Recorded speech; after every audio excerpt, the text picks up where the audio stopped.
Cari amici, ben ritrovati. Siamo al consueto appuntamento del punto della situazione, una rubrica di eventi del territorio. Quest'oggi abbiamo voluto avere l'opinione di una persona che con la comunicazione visiva e audio ci lavora tutti i giorni da 10 e oltre anni. Abbiamo qui con noi, e lo vedrete fra poco nello schermo, in remoto collegato, Federico Capodallotto, che è il responsabile della Tenda TV di Vittorio Veneto. Federico, grazie mille di aver accettato il nostro invito intanto. Ciao Luigi e ciao a tutti.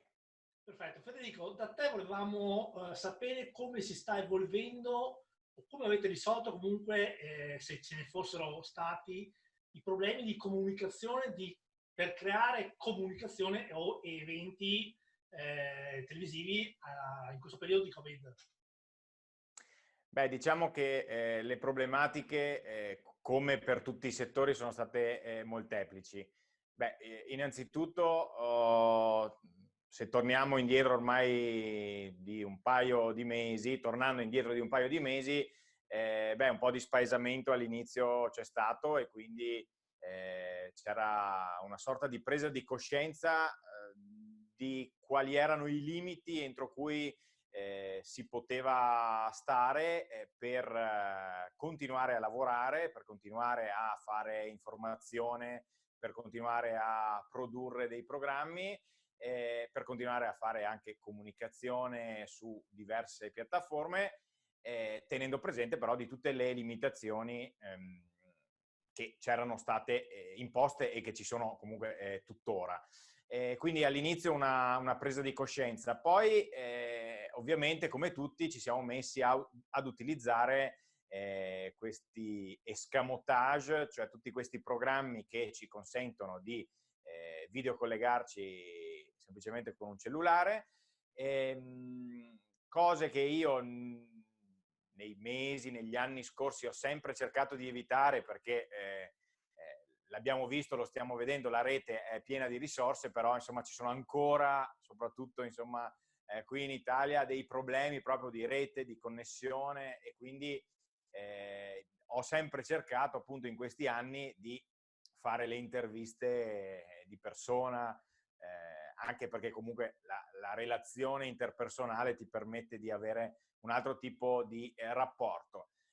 Ci siamo dovuti arrangiare un po' anche noi come tutti quanti, abbiamo sperimentato soprattutto nei primi giorni diverse tipologie e soprattutto noi abbiamo introdotto per quello che riguarda la rete televisiva vittoriese un appuntamento quotidiano che prima non avevamo, ma l'abbiamo introdotto proprio per tenere compagnia ai telespettatori in questo momento così un po' di difficoltà, di straniamento. E quindi abbiamo visto che questo funziona, che la vicinanza, che la costanza di un'informazione giorno dopo giorno funziona e quindi almeno insomma ancora per qualche giorno continueremo, insomma, ecco.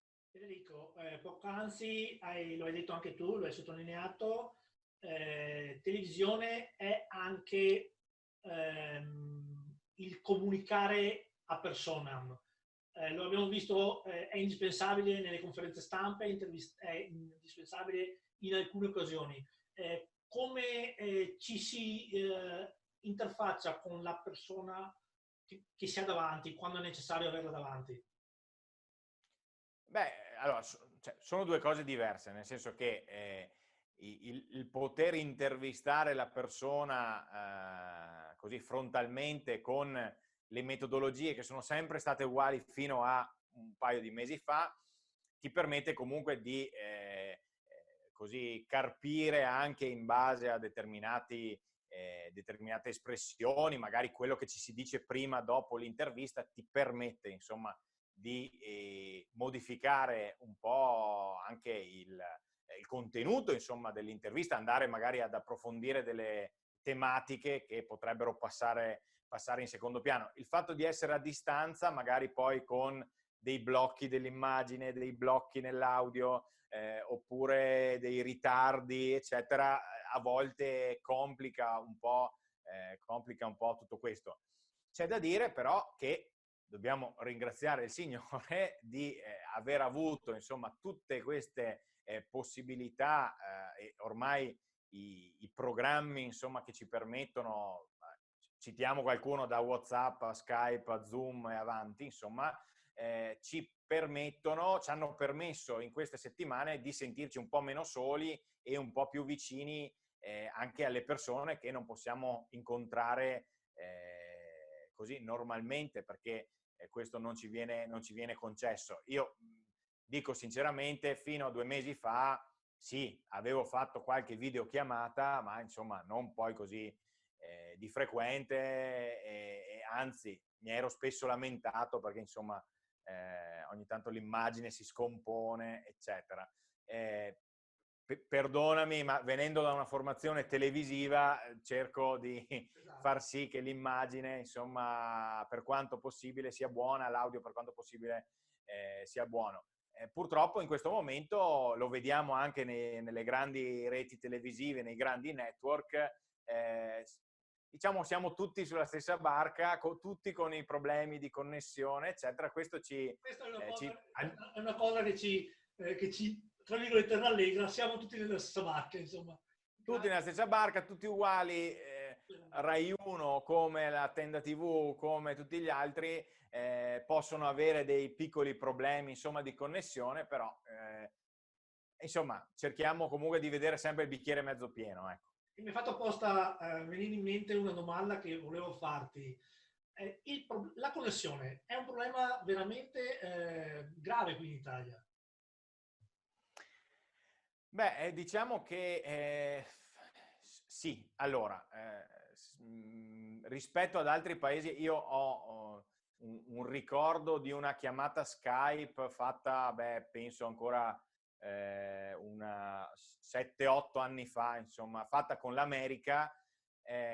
Il segnale che mi arrivava dall'America sembrava in HD, quando ancora qui non parlavamo di HD, ecco, eravamo via Skype e dall'altra parte mi parlavano con un telefonino, questo per dire che comunque ho capito subito che lì c'era tutto un altro tipo di connessione, di banda, adesso senza entrare troppo nel tecnico senza annoiare, diciamo, gli spettatori.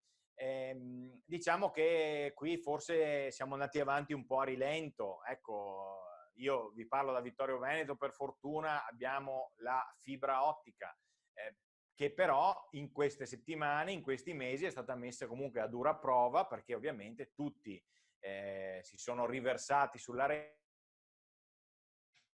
chiamate, a tutto il resto, e questo che cosa comporta? Comporta che la rete vada in congestione e quindi che ci siano blocchi, che ci siano... Abbiamo avuto una Scusa? adesso che sei andato un attimo in blocco e sei rimasto bloccato. Ecco, sono rimasto ecco, sì, tanto per dire, ecco, stiamo parlando di cose comuni, ma che ci capitano anche quando facciamo le videochiamate con gli amici e i parenti, insomma, ecco. Quindi purtroppo c'è un problema di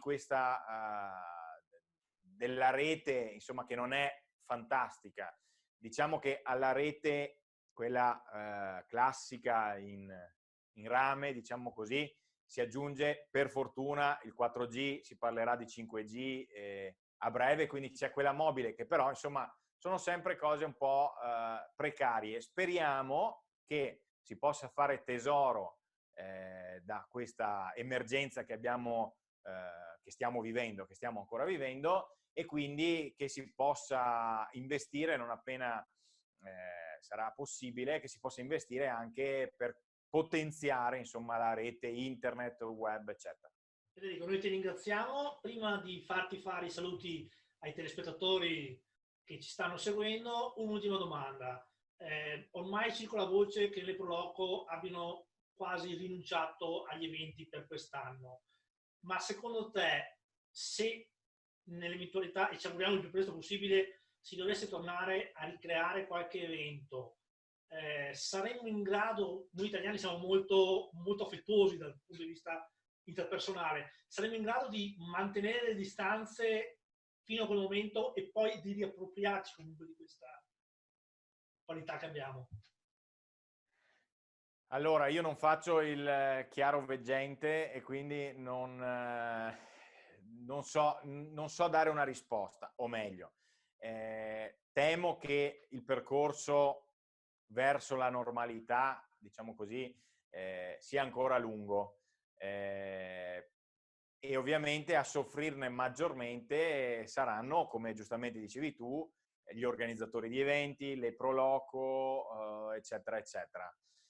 Non lo so sinceramente, perché se è vero che da un certo punto di vista, e lo stiamo percependo, è palpabile anche in questi giorni, c'è la voglia degli italiani proprio di uscire dalle proprie case, di ritornare alla vita normale, diciamo così, e per vita normale intendo anche partecipare ad eventi, siano essi culturali, siano enogastronomici, le sagre, insomma c'è un po' di tutto, però ovviamente quel tipo di eventi, così come gli spettacoli, concerti, eccetera, eccetera, insomma sono tutte situazioni che prevedono l'assembramento di persone, cioè prevedono il fatto che ci sia tanta gente, eccetera. Non lo so se può avere senso una sagra con le distanze di 2 metri o un concerto con tutte le distanze. Cioè, magari uno si riesce anche a fare, però poi non lo so. Ovviamente l'augurio è quello che mi sento di fare anche a tutti questi organizzatori. Non dimentichiamo tutto il mondo del volontariato che non dico che sia fermo, perché ci sono tante, dalla protezione civile, ci sono tanti risvolti che hanno sempre e incessantemente continuato a lavorare. Però c'è anche tutta un'altra parte di volontariato che in questo momento è ferma. Io cerco di ricordarmi anche di loro e speriamo insomma che pian pianino, mattoncino dopo mattoncino, si possa tornare a riorganizzare anche questi eventi ludico-ricreativi, culturali, eccetera, mettiamo dentro un po' tutto, che insomma ci contraddistinguono anche e di cui il nostro territorio è particolarmente ricco. E allora alla fine chiudiamo questa bellissima chiacchierata con Federico Capodall'Orto con un suo augurio ai telespettatori dell'Ateneo TV e di Veneto Globo, con il quale c'è un'ampia collaborazione. Federico.